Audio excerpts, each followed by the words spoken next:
नमस्कार दोस्तों, आज की हमारी कहानी आपको अच्छी लगे तो प्लीज़ मेरे चैनल को सब्सक्राइब करें। सुनैना और सुरेखा यह दोनों देवरानी जेठानी थी। जेठानी सुनैना नौकरी भी करती थी और देवरानी सुरेखा यह घर संभालती। उनका परिवार बहुत बड़ा था। सास ससुर और उन दोनों के बच्चे, कुल मिलाकर 10 लोग घर में रहते।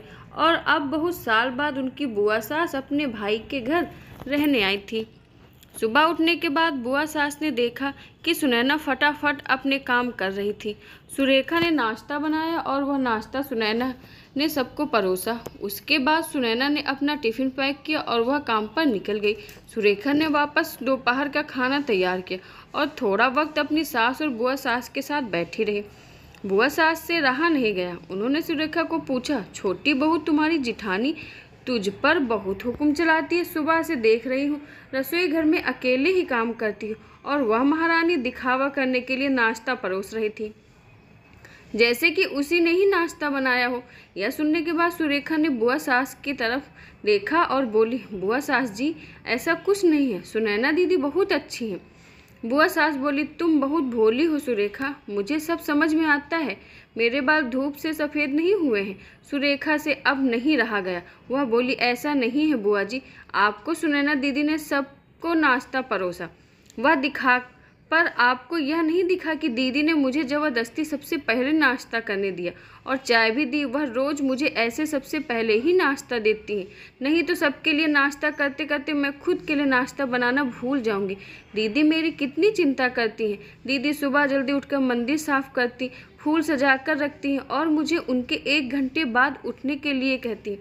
शाम को आते समय बाजार से सब्जी भी लेकर आती, क्योंकि हमारे मिस्टर रात को देर से आते हैं और मम्मी जी को सुनैना दीदी ने बाजार में जाने को मना किया है, क्योंकि अब उनकी उम्र 60 साल से ज़्यादा हो गई है। बाजार में जाते समय उनको तकलीफ़ होगी, उनके पैर बहुत दुखेंगे। कभी उनको बाहर घूमने का मन हुआ तो सुनैना दीदी छुट्टी लेकर उनको घुमाने ले जाती है।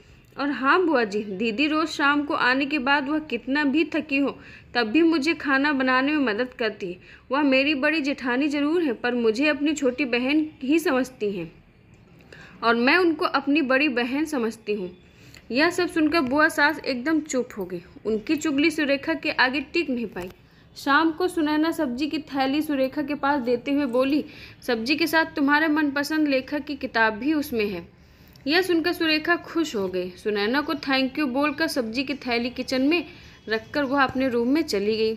उतने में बुआ ने सुनैना को आवाज़ दी, बड़ी बहू जरा यहाँ आना। वह बोली, सुनैना तू इतनी मेहनत करके पैसे कमाती है और ऐसे फालतू में किताब खरीदी करके मुफ्त का खर्चा करती हो, वह भी अपनी छोटी देवरानी के लिए। वह ऐसे भी घर में बैठकर करती ही क्या है।